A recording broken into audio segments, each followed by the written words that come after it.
a stainless steel blowpipe. If you keep your eye on the glass, hopefully you'll see the bubble form. She blow into the pipe, trap the pressure in there with her thumb, and that pressure, it takes a moment, but it'll force its way through the molten glass. So you blow into the pipe, trap the pressure in there with your thumb, that pressure has nowhere to go but through the molten glass.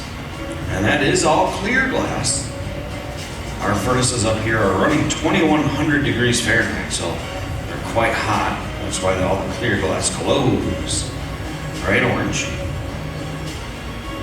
Now we're going to apply some color. I have some color. You can see this little rod of colored glass. It's like kind of a beige, milky off-white. Catherine, do you know what color this is, what it's called? This is alabaster? Okay. So it's like a milky white. Now I'm gonna bring over this colored glass, this colored rod. I'm gonna heat it up, bring it over to Catherine, and she's gonna take this colored glass, apply it. She'll cut some of this colored glass onto that clear glass bubble that she has, and then she'll take the colored glass, kind of just press it, apply it all the way over the bubble that she has there. Okay, here we go.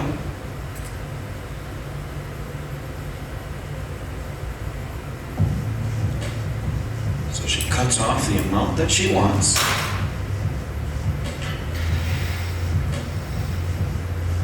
There we go. This little bit of leftover colored glass, we'll use this. We'll use this later on. Now, Catherine, she's gonna do the overlay. She's gonna take that color and lay it over. I'll make sure this table's cleaned up all the way from the top to the bottom. She'll press the glass. So she'll take that colored glass and kind of press it over the clear glass.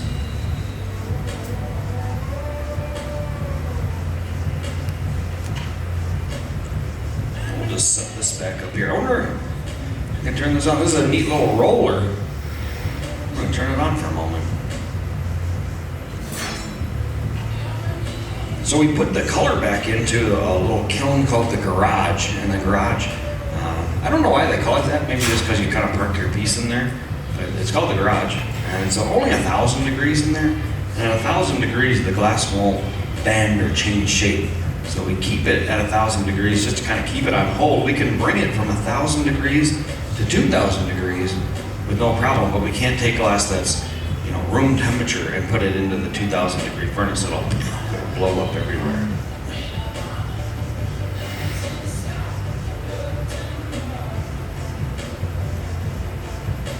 There we go. So she presses that right over.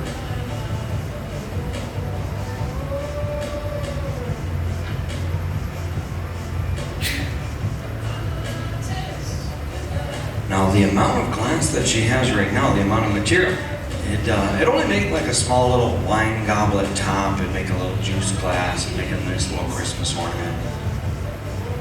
You wouldn't be able to make something large out of it. You wouldn't be able to make a water pitcher or a fruit bowl or a vase for flowers. So what she's gonna do is gather more glass from the furnace right on top of it.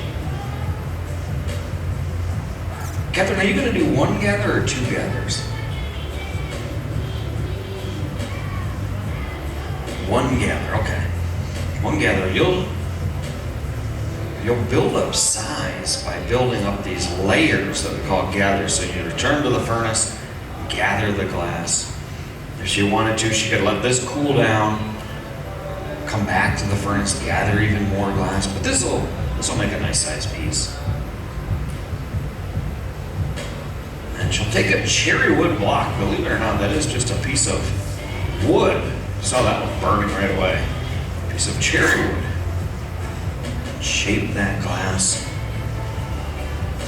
We'll burn a hole there. That's what happened here. This one, we burned a hole right through that one.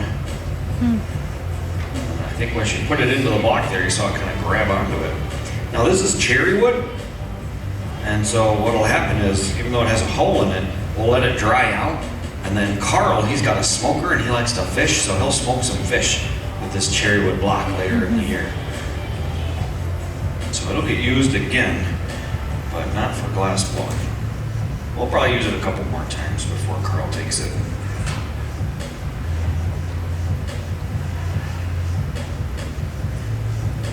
Hey Catherine, where's that footing clapper tool thing? It's on the tool bench, I'll grab that. Catherine's gonna make a plate, like a rondelle shape. And we have a specific tool that we need to help us out with the foot. Here it is. It's we would just call it a footing tool, and an old factory they'd call it a clapper. And what it'll do is it'll help us shape the foot that we need to make. We're going to make a platter, but the platter has to have a specific foot to it. She's going for the lean. I'm gonna slide that in for you. She's got it. Now that mold, you can see 12 ribs in that mold. And so that mold gives us optics. Oh, look at this. Catherine's famous for these nipped diamond ways, it's called. She's gonna make like a diamond pattern with the optics. So she's not, even though she does have a pair of shears, she's not cutting through, she's just kind of pinching them, cinching them together. The pattern that she does. She's doing the pattern I've seen her do many times before. Never safe to assume. But you'll get this nice diamond kind of, instead of the lines being straight, she pinches it so that it'll make a diamond. And then on the other side of the diamond, it'll make a diamond. So all these V's make a diamond, all these pinches change the optics of the glass. And of course, that's one of the nice things about glass. Just the way the light catches, light passes through and shines. Cool. Now we're making a variety of these shapes and platters for a car dealership, a local car dealership. You folks, especially from Minnesota, you probably won't have heard of a guy named Don Ferrario. But have you got, do they have Don Ferrario is kind of, he does a lot of Elmira, which is 20 miles from here. He's got actually a couple different dealerships. And his shtick when he gets on the TV, he always says, if you don't save me, I can't save you any money. And so that's his shtick. And he did actually volunteered for a Pets commercial like the SPCA. And he says, if you don't rescue them, they can't give you any snuggles. So that way we always chuckle when we hear that one. But it's pretty funny. But anyway, he donated, I believe it was 5 vehicles for us to use last summer. And we did it was called Glass Barge, and we took a barge, like on a canal, we took a barge, we put a glass blowing facility on it with seating for 150 people.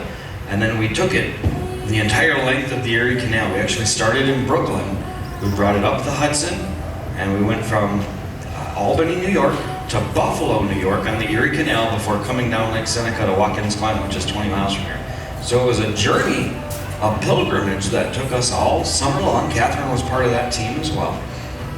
And Don Ferrario was kind enough to let us use 5 vehicles for support vehicles, logistic vehicles all summer. And he didn't want any money, but what he wanted is he wanted to make a neat art installation in his dealership. And so Carl designed this, actually Carl, the same guy that will smoke the fish with that wooden block, he designed this neat, it's like 2 tire tracks that go the length of the car dealership, but they're made out of aluminum, but it's like driving through the seasons. So we're gonna have a whole variety of these plates and rondelles and leaves hung up on the ceiling. So it's like driving through the seasons of the forest. So this is something we're doing for Don Ferrario, Ferrario Auto Team.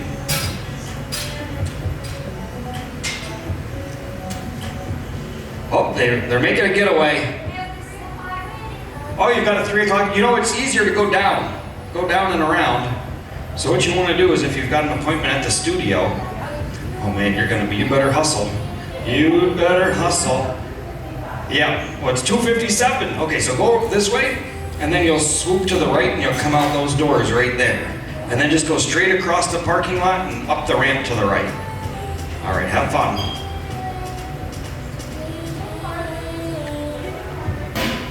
No, right now, they said their appointment's at 3, and it's 257. We're gonna see them running across the thing, I know, but don't worry, they won't start without them. It's slow right now.